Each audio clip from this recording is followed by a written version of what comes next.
नमस्कार साथियों, हम बात करेंगे इस वीडियो के अंदर न्यायपालिका से संबंधित 14 मार्च 2025 को आपको याद होगा कि यशवंत वर्मा जी, अब भारत के लिए ये नाम अब नया नहीं है और ना ही किसी से अब छुपा है कि क्या हुआ था। यशवंत वर्मा जी अपने बचाव के लिए काफी प्रयास कर रहे हैं। मामला क्या था कि 14 मार्च 2025 को उनके घर में जो सरकारी आवास था उसके स्टोर रूम के आसपास में करोड़ों रुपए के जले अधजले नोट मिले थे। कुछ उसमें फ्रेश भी रहे होंगे, अब तो ये जांच का विषय है। लेकिन भ्रष्टाचार के आरोप उनके ऊपर लगे। मजे की बात ये देखिए कि जो महाअभियोग चलाने के लिए काफी हो हल्ला मच रहा था वो राज्यसभा के अंदर लगभग खारिज हो गया। अब ले दे करके लोकसभा बचा है।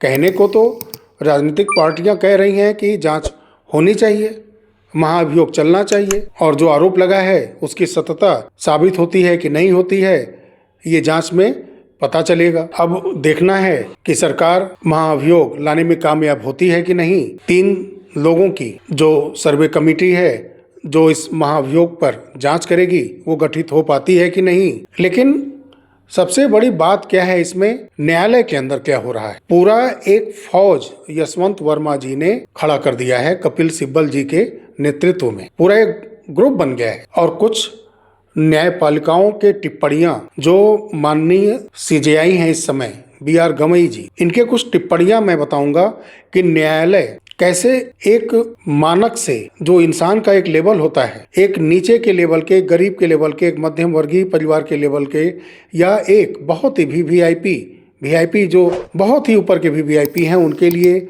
ये कानून कैसे अलग अलग कैटेगरी में काम करता है। आपको याद होगा 2 वर्ष पहले की बात है, राहुल गांधी के ऊपर मानहानि का केस हुआ था मोदी सरनेम को लेकर के, और उसमें सूरत के अंदर कोर्ट ने उनको 2 वर्ष की सजा सुनाई। फिर उसके बाद गुजरात हाई कोर्ट ने उस सजा को बरकरार रखा। फिर मामला ये चला आया सुप्रीम कोर्ट के अंदर और फिर वहां पर नोटिस जारी होती है जिन्होंने याचिका दी थी, और फिर उसके बाद मामला सुप्रीम कोर्ट के अंदर इस आदेश पर स्टे तक पहुंच जाता है। तो वहां एक टिप्पणी की गई थी माननीय जज के द्वारा कि मेरे पिताजी कांग्रेस के समय में कई राज्य के राज्यपाल रह चुके हैं, अगर मैं इस पर स्टे देता हूं, यानी राहुल गांधी को जो गुजरात के सूरत कोर्ट और हाई कोर्ट ने सजा दी थी, अगर उस पर मैं स्टे देता हूं तो लोग यही कहेंगे कि एहसान चुकाया गया। अब बात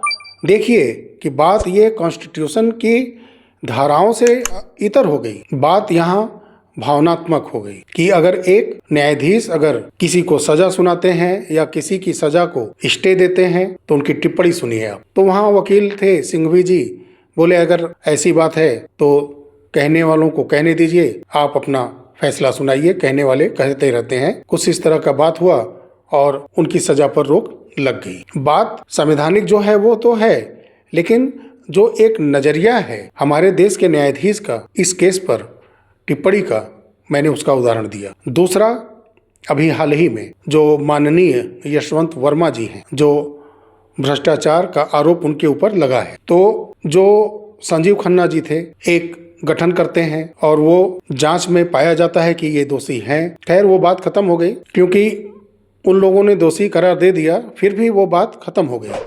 उसको चैलेंज कर दिया यशवंत वर्मा जी ने, और इस समय कपिल सिब्बल जी का पूरा वहाँ पे ग्रुप पहुँच गया है कि इस मामले को जल्द से जल्द खत्म किया जाए, यानी कि इस केस को पूर्ण रूप से खारिज कर दिया जाए। क्योंकि एक जो सिस्टम है, बड़े लेवल के लोगों का, बड़े जज हों, बड़े बड़े वकील हों, उनके ऊपर भ्रष्टाचार जैसा आरोप, ये गुनाह है, पाप है भारत के अंदर। अगर वो कर भी रहे हैं, साबित भी हो जा रहा है, तो दोष नहीं देना है उनको आरोपित करना भी नहीं है, ना उनके ऊपर दोष साबित करना है, और ना ही उसके बाद अगर सब कुछ सही सिद्ध हो जाता है तो उनको सजा तो बिल्कुल नहीं देनी है। बीच में ही कोई रास्ता ऐसा निकाल लेना है ताकि उनको उस दौर से, उस आरोप से बाहर निकाल लिया जाए। तो हमारे सिब्बल जी तो हैं ही। कभी आपने देश हित के लिए कोई बात हुई हो और उसके लिए वो जिरह करते नजर आए हों तो जरा आप सोचिएगा। तो वहाँ पर एक टिप्पणी करते हैं हमारे वर्तमान माननीय CJI BR गवई जी कि क्योंकि मैं यशवंत वर्मा जी को हाईकोर्ट में जो जज की नियुक्ति की गई थी उसमें वो शामिल थे, बल्कि वही थे जिन्होंने ये कराया था, उनकी नियुक्ति वहां पर कराई थी। इसलिए मेरा इस भ्रष्टाचार के केस को सुनना ठीक नहीं होगा और मैं इस केस से हटना चाहूंगा। तो मैं टिप्पणियों की बात कर रहा हूं कि क्या कोई टीचर अपने छात्र को डांटना बंद कर देगा? अगर कोई शिकायत लेके आता है उस छात्र का कि आपके द्वारा पढ़ाए जा रहे छात्र से ये गलती हुई है, तो क्या वो टीचर बोलेगा कि मैं इस छात्र को पढ़ाया हूँ, पढ़ा रहा हूँ, इसके वजह से मैं इसको दंडित नहीं कर सकता, समझा नहीं सकता? उसकी गलतियों पर से पर्दा हटा करके उसके अच्छे भविष्य के लिए वो टीचर अपने छात्र को दंडित नहीं कर सकता? लेकिन न्याय की देवी जहां आंख पर पट्टी बांधे खड़ी हैं, वहां यही सब हो रहा है। अब सहारा इंडिया का बात ले लीजिए आप सामने। मार्च से पहले से सेबी सहारा केस बंद है और केस सेटल्ड भी हो चुका है। 4 महीना धीरे धीरे होने को आ गए। जो लोग ऐसी टिप्पणियां कर रहे हैं और सामने सबसे देश के बड़े वकील कपिल सिब्बल जी हैं, यहाँ सहारा के साथ भी कपिल सिब्बल जी हैं, तो जब तक सिब्बल साहब चाहेंगे नहीं तब तक इस केस को नहीं सुना जाएगा सेबी सहारा को, जब तक कि वो नहीं चाहे। काफी व्यस्त हैं। अभी आप उदयपुर फाइल्स को ले लीजिए। वो तो भला हो कि पहली बार सुप्रीम कोर्ट के अंदर डॉक्टर रिजवान अहमद जी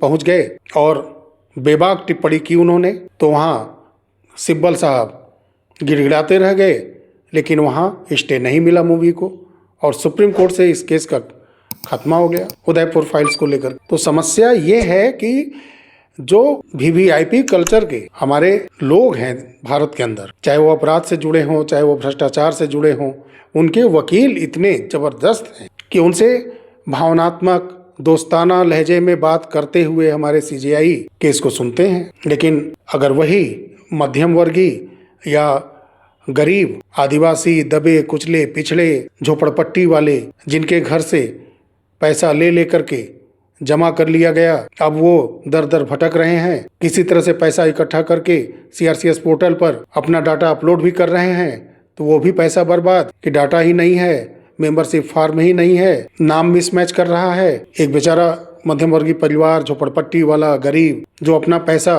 पहले से ही सहारा में जमा कर चुका है, वो कहीं से पैसा ला के बार बार पहले बार में सबमिट करे, फिर दोबारा रीसबमिट करे और इंतजार करते रहे। उसका कभी प्रोसेस दिखे ही ना, पैसा मिलेगा कि नहीं मिलेगा, प्रोसीडिंग कभी होगा ही नहीं। ऐसे लोगों के लिए ना सिब्बल साहब हैं, ना हमारे कोर्ट के माननीय जज लोग हैं, क्योंकि इनकी आवाज उनके तक पहुंचती नहीं है। क्योंकि यही BR गवई जी कह चुके हैं कि हम लोग न्यूज चैनल नहीं देखते, अखबार नहीं पढ़ते, बात ही खत्म हो गई। Social media, news channel, print media से इनका कोई वास्ता ही नहीं है। जो अंदर टेबल का सिस्टम है वही वाला फाइल ऊपर रहता है, उसी पर सुनवाई होती है। बाकी जब तक कि अंदर टेबल वाले बड़े बड़े हमारे सिब्बल साहब जैसे, सिंघवी साहब जैसे और कई ऐसे लोग हैं जो वकालत करते हैं वहाँ, जब तक वो चाहेंगे नहीं तब तक वो फाइल ऊपर आएगी नहीं। तो ये है सिस्टम भारत का, न्यायपालिका का और हमारे संसद का। एक भ्रष्टाचारी जज के ऊपर महाभियोग चलाने के लिए बहुत शोर शराबा होता है राज्यसभा में, लेकिन खारिज हो गया। ले देकर लोकसभा बचा है। देखिए वहां क्या होता है, क्योंकि हाथी के दांत हैं ये लोग, दिखाने के लिए कुछ, करने के लिए कुछ। और जिस सुप्रीम कोर्ट के अंदर इतने सारे एविडेंस रहने के बावजूद भी, वीडियो क्लिप रहने के बाद भी, जो यशवंत वर्मा जी पर आरोप लगा है, उनको माननीय कहने के लिए हमारे देश के सीजीआई भड़क जाते हैं देश के वरिष्ठ वकील के ऊपर। बताइए, जो पूरा भारत वीडियो क्लिप देख चुका है और लगभग ये आरोप सिद्ध होता नजर आ रहा है कि भ्रष्टाचार के पैसे उनके यहाँ पाए गए हैं, उनको माननीय कहलवाने का शौक है, सजा देने का नहीं। कितना वहां पर दोस्ताना माहौल चल रहा है सुप्रीम कोर्ट के अंदर। काश ऐसा माहौल जो भ्रष्टाचार से पीड़ित आम समाज, गरीब समाज, पिछड़े अति पिछड़े, बहुत ही जहां हमारे सरकार की निगाहें विकास की डोर पहुंच नहीं पाती, ऐसे जगह के आदिवासी, इन लोगों के लिए वो दोस्ताना माहौल कोर्ट के अंदर, संसद के अंदर नहीं बन पाता। चलिए, ये सिस्टम है, इसी से गुजरना है। मिलते हैं बहुत जल्द अगले वीडियो में। तब तक के लिए नमस्कार, जय हिंद, जय भारत, वंदे मातरम।